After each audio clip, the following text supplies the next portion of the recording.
This episode of Proper English is brought to you by Forms of Address and the idiom out of the blue.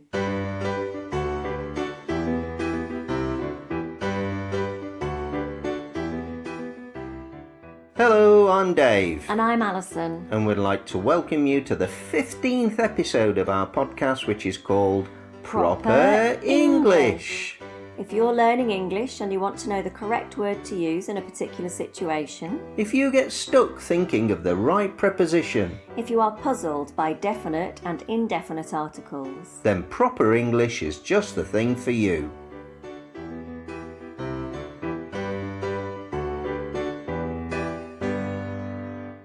We often chat with our students about the way people address each other in different cultures. It comes up when students want to call us teacher, and we say, or I say, call me Dave. Or call me Alison. It's not disrespectful in our culture. If you happen to be speaking to a doctor or a professor in a formal situation, you'd probably be expected to refer to them as doctor or professor rather than Mr. and Mrs.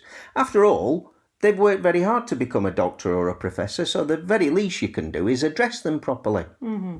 Many people in the Far East will call an older person auntie or uncle as a sign of respect, won't they? Oh, yeah. And here in Portugal, if you want to be polite to a woman, maybe somebody you don't know very well or you've just met, you might refer to her as Dona and then use her first name. So Donna Anna or Donna Emma, for example. Yeah. And when addressing someone or referring to them, you'd use the definite article, o João and a Maria. Which means the João and the Maria. Well, yeah, which is a bit strange, isn't it? It is for us, yeah. Well, we're not used to that. No, we're not. In the UK, the way we address people has become less formal over time. My parents' friends were known as auntie and uncle to us. Oh, yeah, I had some like that as well, yeah. And now we're adults, they prefer us to call them by their first names. And when we were little, school teachers and adults we didn't know well would be Mr. or Mrs. whatever. Yeah. I remember coming home from a drama club, though, and telling my parents that the adults that ran it were called Sandra and Glyn, and they were a bit shocked that we were on first-name terms. Well, I guess things are a bit more relaxed now. Children rarely call adults, other than teachers, Mr. or Mrs. I don't think, anyway. And they don't often call adults auntie and uncle unless they really are related to them. In the workplace, in my first job in W.H. Smith's, which is a big stationer's shop in Sheffield, I had to call all my superiors Mr. or Mrs. or Miss. But since then, as far as I can remember, I've been on first name terms with all my colleagues. Wow, that does feel really formal, Mr., Mrs. and Miss for your colleagues. Yeah, Mr. Thomas. Oh, he was a scary manager, him. So what about grandparents? Well, British grandparents can have a variety of names, can't they, Dave? Well, yeah, they can, and it varies from family to family. I called both of my grandmothers Grandma. I never met my paternal grandfather, but I called my mum's dad Grandad. What about you? Well, my dad's parents are called Nanny and Grandad, and my mum's parents are called Granny and Grandpa. Oh. When we moved up to Sheffield, I discovered another name kids have for a grandmother. Oh, yes, in Sheffield, Nanan is often used for a grandmother. Yeah, I'd never heard that until then. So, all four of my grandparents had a different form of address for us, so there was never any confusion. How did you distinguish between Grandma and Grandma? Surnames. We added in the surnames when we were talking about them. So I had Grandma Whitehead and Grandma Curly. Okay, so like my friend Vicky, she referred to each set of grandparents by where they lived. So she had Wheatley Gran and Appledore Gran. I think right. Appledore Gran sounds really sweet. Yeah, cool.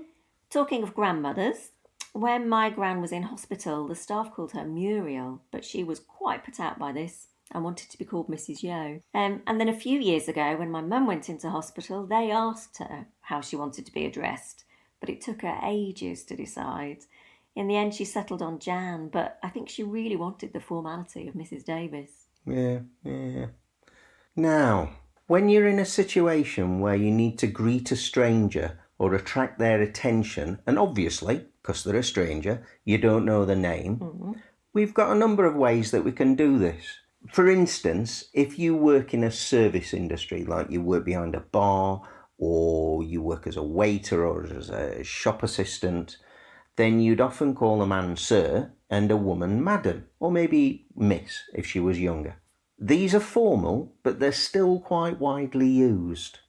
If you're on the street and you need to get a stranger's attention, maybe they've dropped something, you might just call, excuse me, or wait. And I would probably use mate for a man, or love if it was a woman.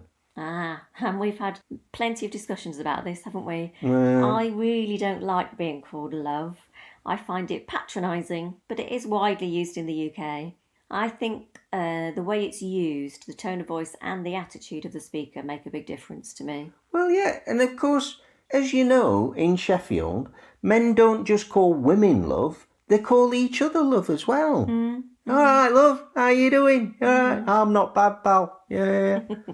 Are you going to tell the listeners about the time you got into trouble for calling someone mate? Oh, well, I used to work in a pub in London, and one of the beers ran out behind the bar, and it was just as I was serving this chap. And I said to him, sorry, mate, this one's run out. I'll just go and change it. Perfectly acceptable, isn't it? Well, you would think so, except it was the managing director and he had words with my manager about it.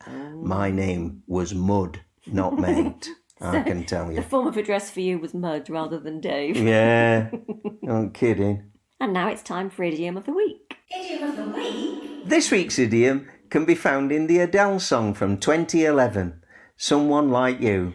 I hate to turn up out of the blue uninvited, but we love to sing in our house. We do. So, out of the blue. Also, we can say out of a clear blue sky, or like a bolt from the blue. It means something sudden and unexpected. So, for example, if I got a letter from a friend that I hadn't heard from in 30 years, I might say, Dave, I've had a letter from Ulrika. Blimey, that's a bit out of the blue, I might reply. So the bolt part could mean a couple of things, couldn't it?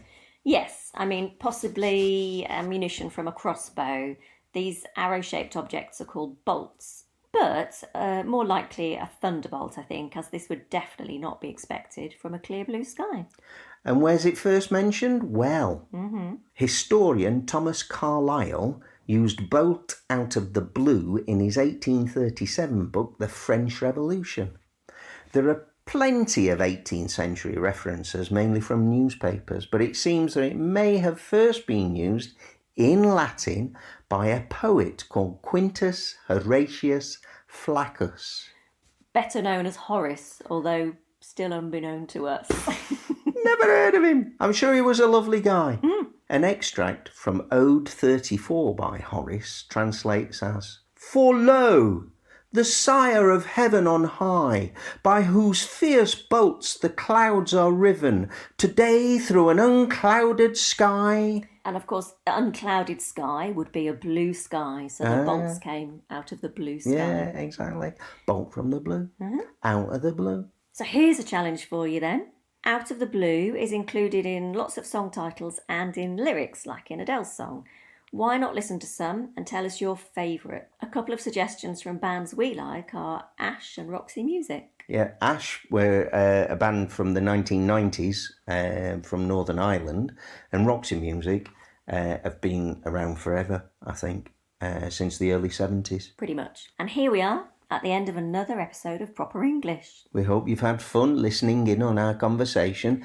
Please tell everyone you know about us. Your friends, your family, anyone who's studying or learning English. And don't forget to like this episode and leave us a nice review and subscribe to us on Podbean or Apple Podcasts or your favourite podcast app so you never miss an episode. Or you can email us at Proper English, all one word, at sapo.pt if you have any suggestions for future podcasts or if you just fancy a chat. And of course, you can join us on Instagram or Facebook, where you can ask us any questions you might have about English grammar. So until next time, it's goodbye from me. And it's goodbye from me too.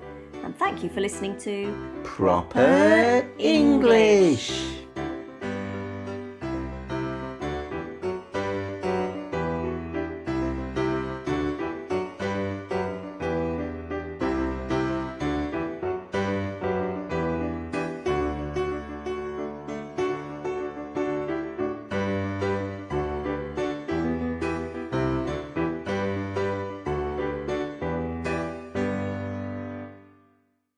This week's idiom can be found in the Adele song from 2011.